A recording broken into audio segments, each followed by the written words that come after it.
Hello everyone, कैसे हैं आप सब।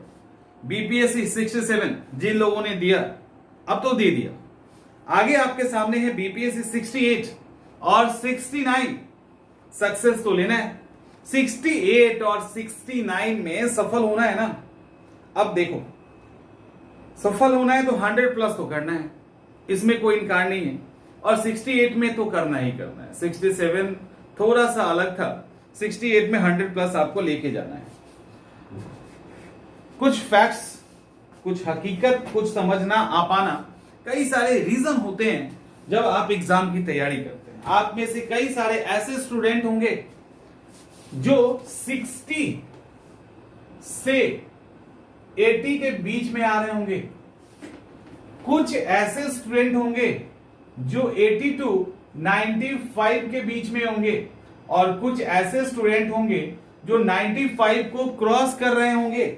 स्टूडेंट्स की 3 कैटेगरी है, तीनों की बातें अलग अलग है, तीनों के रिक्वायरमेंट अलग अलग है और तीनों अपने रिक्वायरमेंट्स के अकॉर्डिंग अगर नहीं पढ़ेंगे तो अपलिफ्टमेंट नहीं होगा, स्कोर नहीं बढ़ेगा। अच्छे से समझिए इसको। और कई बार क्या होता है, आप लोगों को रिजल्ट पता होता है लेकिन उसके पीछे का रीजन नहीं पता होता। समस्याएं पता होती है बट उसके पीछे कारण क्या है नहीं पता होता। और कई बार कुछ स्टूडेंट्स से हमारी बात होती भी है, तो जब हम आपसे पूछते हैं, आप में से कुछ हो सकते हैं जो वीडियो देखे होंगे, हम आपसे पूछे होंगे आप ही बताओ कारण क्या है, और गलत हो जाता है ना।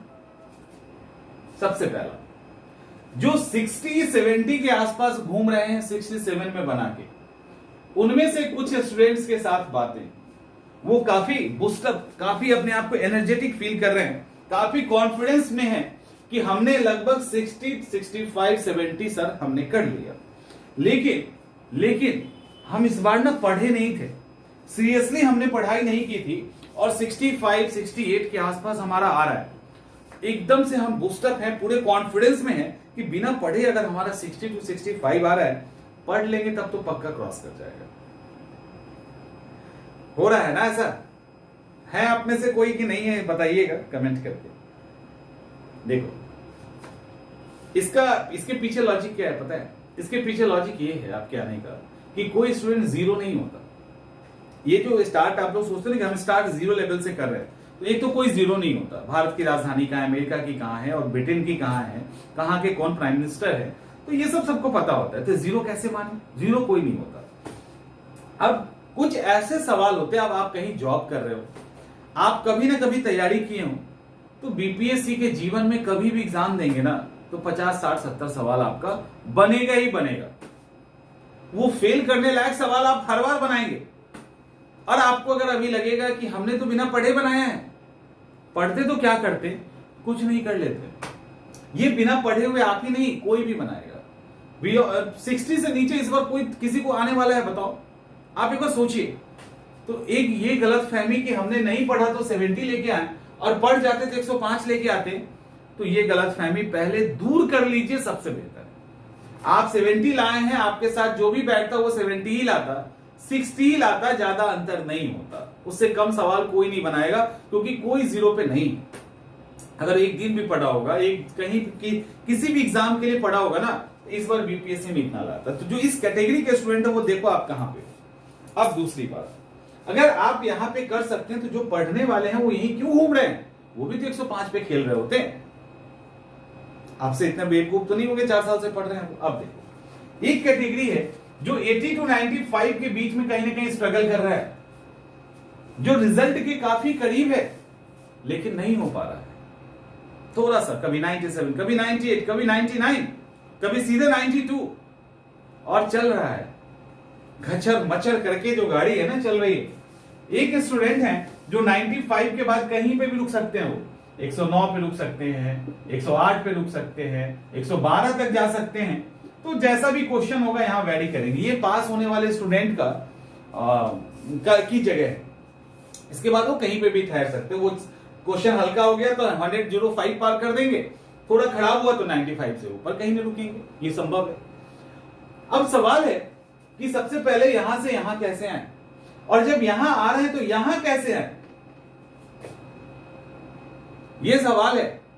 अब देखो, जो यहां पर हैं और जो यहां पर हैं, दोनों यहां पर वाले क्या कहते हैं कि हमने पढ़ाई नहीं किया इसीलिए हमारा नंबर कम आया।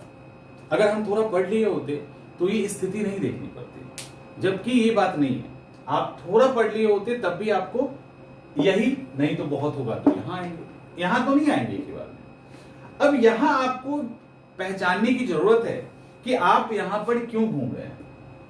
ठीक है, आप यहां पर क्यों घूम रहे हैं, और आपको लगता है कि आपको जब एग्जाम देना है तो आपने कम क्यों पढ़ाई की, ये भी सवाल उठेगा ना। आप अच्छे से पढ़ के क्यों नहीं दिए, मजाक में बीपीएससी का एक अटेम्प्ट क्यों दे दिया। देखने के लिए क्वेश्चन तो बाहर आ ही जाता। तो यहां इसका मतलब है कि आपको इस लेवल पे सीरियसली आपका बेसिक सारा कमजोर है। आप स्टार्टिंग में थोड़ा बहुत पढ़े, उसके आधार पे आपने बनाया, लेकिन अब इसके बाद आपको आगे जाने के लिए एक डेप्थ स्टडी की जरूरत है। तो आपको ओवरऑल सारे सब्जेक्ट में काम करना है। अब तो यहां पे ये तो बड़ा ही कॉमन सा, ये तो बिगिनर की बात है, तो यहां पे करना है। अब सबसे ज्यादा इंपॉर्टेंट यहां ये वाला स्टेज है। इस स्टेज में क्या है कि आप अगर 60 पे हो ना तो 10 to 15% एक्स्ट्रा एफर्ट करेंगे ना तो 80 तक तो आप पहुंच जाएंगे। 80 तक आपको पहुंचने में कोई खास स्ट्रगल नहीं है, कोई खास एफर्ट नहीं है, कोई खास मेहनत नहीं है, आप सीधे पहुंच जाएंगे, कुछ नहीं होगा। 80 to 95 के बीच में भी बहुत स्ट्रगल फेस नहीं करेंगे। अब यहां जो मार खाता है आपका, वो खाता है आपका स्ट्रेटजिकल चूक आप कर रहे हो। आप कहीं ना कहीं रणनीतिक चूक कर रहे हैं, इसके कारण आप इसी बीच में घूम रहे हैं।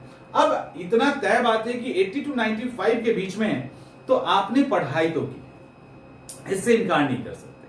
आपने फैक्ट्स पे कमांड भी किया है, इसमें भी इनकार नहीं कर सकते। लेकिन दिक्कत क्या है, यहां पे आप अपनी समस्या को नहीं समझ रहे हैं। लाइव क्लास में ले रहा था, जब क्वेश्चन एनालिसिस 67 का कर रहा था, उस लाइव में एक लड़की ने कहा था कि सर इस बार एंशिएंट हिस्ट्री ने मुझे डुबा दिया, मिडाइवल हिस्ट्री ने मुझे डुबा दिया, नहीं तो मेरा हो जाता। मैंने उनको दिखाया कि मिडाइवल हिस्ट्री से तो 3 ही सवाल, तो डुबा कैसे दिया। मिडाइवल हिस्ट्री से 3 ही सवाल है, तीनों स्ट्रेट फॉरवर्ड सवाल है, नहीं बना। लेकिन ये डुबाया कैसे, ये समझ में नहीं आया। तो गलत फहमी पता है क्या है, इस स्टेज वाले स्टूडेंट सबसे ज्यादा गलत फहमी में रहते हैं। पर्टिकुलर कोई 1 या 2 सब्जेक्ट उनको डुबा रहा होता है। पहले 1 या 2, वो या तो करंट अफेयर्स पे ब्लेम करेंगे, आर्ट्स वाले हैं तो साइंस पे ब्लेम करेंगे, साइंस वाले हैं आर्ट्स पे ब्लेम करेंगे। तो एक तो इनको यहां पर किसी ना किसी सब्जेक्ट पे ब्लेम गेम खेल जाएंगे। तो ब्लेम गेम आपको नहीं खेलना है। आप अगर इस स्टेज में हैं तो करंट अफेयर्स के 30 सवाल गलत नहीं कर रहे हैं। करंट अफेयर में आप 8 से 10 सवाल गलत कर रहे हो, इतना ही कर रहे हैं आप। साइंस के सारे सवाल नहीं गलत कर रहे, वहां भी 8-10 सवाल आप गलत कर रहे हैं। इसका मतलब है कि ओवरऑल हर सब्जेक्ट में कहीं ना कहीं कमी है। कोई पर्टिकुलर करंट अफेयर से आप फेल नहीं कर रहे हैं, ये आपको समझना होगा। हर सब्जेक्ट में एक एक चूक है, यहां पर समझ में आ रहा है। तो यहां पे आपको अपने सब्जेक्ट के चूक को खोज कर उसको ठीक करना होगा, ना कि किसी एक सब्जेक्ट पे सारा ब्लेम गेम खेलना होगा। उस लड़की को अगर हमने नहीं बताया होता कि 3 मिडाइवल हिस्ट्री से है, तो वो पूरे दुनिया में यही कह रही होती और खुद को सेटिस्फाइड कर रही होती कि सर मिडाइवल हिस्ट्री के कारण हमारा नहीं हुआ। इस और करंट अफेयर्स को लेके तो मेरे पास कॉमन से ये सवाल है, सर करंट अफेयर्स के कारण मेरा नहीं हुआ। जबकि जब उनको आईना दिखाया जाता है तब लगता है नहीं सर, प्रॉब्लम तो सारे सब्जेक्ट में है। समझ में आ रहा है। तो इसको समझिए कि प्रॉब्लम आपके सारे सब्जेक्ट में इस फेज वाले को, लेकिन थोड़ा थोड़ा प्रॉब्लम है, थोड़ा थोड़ा प्रॉब्लम है, उसको आपको ठीक करना है। अब एक और दूसरी दिक्कत क्या है कि यहां पे जो स्टूडेंट्स हैं वो क्या करते हैं, इसका भी लाइव वीडियोस के लाइव क्लासेस और लाइव वीडियोस के अंदर कमेंट्स पढ़े हैं, इस पहले भी मैंने बताया था। वो क्या करते हैं, कोई खास पर्टिकुलर सब्जेक्ट को उठा के सारा डिपेंडेंट हो जाएंगे उसी पे, जो आना है इसी से आएगा, जो बनाएंगे। जैसे हिस्ट्री वाले हिस्ट्री ज्योग्राफी को कर लेंगे अच्छे से, करंट कर लेंगे, साइंस वाले साइंस को कर लेंगे, हिस्ट्री छोड़ देंगे। समझ में आ रहा है। तो एक को छोड़ना, एक को पकड़ना, 2 को छोड़ना, एक को पकड़ना, ये छोड़ा पकड़ी वाला खेल चलता है, जबकि टाइम थोड़ा है। जब आपके पास इनफ टाइम है तो छोड़ पकड़े वाला, छोड़ और पकड़ना क्या है, क्यों करते हो ऐसा, कहां से आते हैं ये लोग, समझ में आ रहा है। तो आपको ये नहीं करना, आपके पास सारे सब्जेक्ट है, जब इनफ टाइम है तो उसको क्या करेंगे आप? उस टाइम का पढ़ेंगे ना। क्यों पढ़ा हुआ चीज ही पढ़ रहे हो? जो नहीं पढ़ा उसके पढ़िए। आप में से कई का कमेंट आया है कि मैंने ज्योग्राफी और साइंस में थोड़ा सा लापरवाही के रिजल्ट नहीं आया, इकोनॉमिक्स नहीं पढ़ा, नहीं आया, ऐसे करके कई सारे। तो क्यों किया ऐसा? ज्योग्राफी कैसे छोड़ दिया आपने? तो यहां पे आपको सब्जेक्ट की कमी को पहचानना है, वहां से ओवरकम करेंगे। लेकिन यहां पे 95 नहीं, अब जब आप 90 पे पहुंचेंगे, समझो इसको, 90 पर पहुंचेंगे तो यहां तो आपने स्ट्रेटजिकल चूक की, जिसके कारण आप यहां लटक रहे हैं, लटकने की स्थिति में यहां पे हैंग कर रहे हैं। लेकिन जब यहां से इस 90 के ऊपर जब जाएंगे ना, तब फिर ये सब फॉर्मूला काम नहीं करेगा, तब चीजें बदलेंगी थोड़ी सी। अब ये बदल के कहां जा रहे हैं? जब 90 के ऊपर जाएंगे, परेशानी तो तब दिखना शुरू होगा, अभी नहीं। 90 तक तो आप अगर ठीक ठाक से पढ़ लेंगे तो पहुंच जाएंगे। 80 तक तो खास दिक्कत नहीं होगी, 90 तक आप थोड़ा सा और माइन्यूटली देखेंगे तो आप पढ़ लेंगे। लेकिन जब 90 को क्रॉस कर रहे होंगे, तब पसीने छूटने शुरू होंगे। एक एक नंबर बढ़ाने के लिए आपको, जिसको कहते हैं ना अल्ट्रा लेवल पे, आपको शार्पनेस की जरूरत होगी एक एक नंबर बढ़ाने के लिए। और उस समय आपको फैक्ट्स ढूंढने होंगे। आपको फैक्ट्स मिलेगा नहीं, आप ढूंढोगे, क्योंकि आपने ऑलमोस्ट पढ़ चुका है, पढ़ लिया है। अब आपको यहां पे ढूंढना है कि वो कौन सा सवाल है जिसके कारण हम फेल कर सकते हैं, वो कौन सा सब्जेक्ट में सवाल है। अब सब्जेक्ट पढ़ने की जरूरत खत्म, अब उस सब्जेक्ट के चैप्टर में वो कौन सा सवाल है जो हमसे नहीं बन रहा था। अब उस तरह के सवाल को यहां से ढूंढना आप जब शुरू करेंगे, तब आपका एक एक नंबर बढ़ना शुरू होगा। और ये नंबर बढ़ते बढ़ते जब 97, 8 तक पहुंचेगा, फिर आपको एक ब्रेक का सामना करना पड़ेगा। इसके बाद फिर बढ़ना रुक जाएगा। समझ में आ रहा है? फिर बढ़ना रुकेगा यहां से। उसके बाद इसी चीज को आपको फिर आगे, फिर आप रिवर्स में जाएंगे, फिर देखेंगे कि अरे यार इसके बाद क्यों नहीं बढ़ रहा है। तो यहां से आपको एक एक नंबर बढ़ाना, मतलब बहुत ही हार्ड वर्क से गुजरना होगा, उससे बहुत ही हार्ड आपको काम करने होंगे। और उसके बाद हर सब्जेक्ट के हर चैप्टर पे माइन्यूटली, बहुत ही माइक्रोस्कोपिक तरीके से आपको उसके अंदर के कंटेंट को खंगालना पड़ेगा कि भाई ऐसा कौन सा था जो हमको दिख नहीं रहा था। समझ रहे हैं? ऐसा क्या था जो हमको दिख नहीं रहा था और क्यों नहीं दिख रहा था। तब जाके आप यहां से चीजों को कर पाएंगे। समझ में आ रहा है? तब जाके आप यहां से उस चीज को बढ़ा पाएंगे एक एक नंबर। तो यहां इस और इस स्थिति में आपके स्ट्रैटेजी के अंदर बदलाव आना चाहिए और गलतफहमियां दूर होनी चाहिए। एक दो सब्जेक्ट पे ब्लेम करना छोड़ दीजिए, यहां पे हीरो बनना छोड़ दीजिए। यहां से आपको सक्सेस आपकी यहां से स्टार्ट हो रही है, जर्नी एक्चुअली यहां से स्टार्ट हो रही है और यहां से रियल स्ट्रगल आपका स्टार्ट होने वाला है। तो यहां से एक एक नंबर बढ़ाना आसान नहीं होगा। फिर आपको पूरा रिव्यू करना होगा, सेल्फ रिव्यू भी, अपने अंदर का भी और सब्जेक्ट का भी, कि क्या चूक हो रहा है, क्या छोड़ रहे हैं, कहां छूट रहा है सब्जेक्ट का, चैप्टर का वो फैक्ट जो हमें कमजोर कर रहा है, जो डायलेमा में रख रहा है। तब जाके ये स्टेज आप क्रॉस करके रिजल्ट लेने की स्थिति में होंगे 68 और 69। तो उसके लिए आपको तैयार रहना पड़ेगा, कोई ऑप्शन आपके पास, कोई विकल्प नहीं है। ठीक है? इसके लिए आपको फुल्ली प्रिपेयर होना पड़ेगा, फुल्ली प्रिपेयर होना पड़ेगा।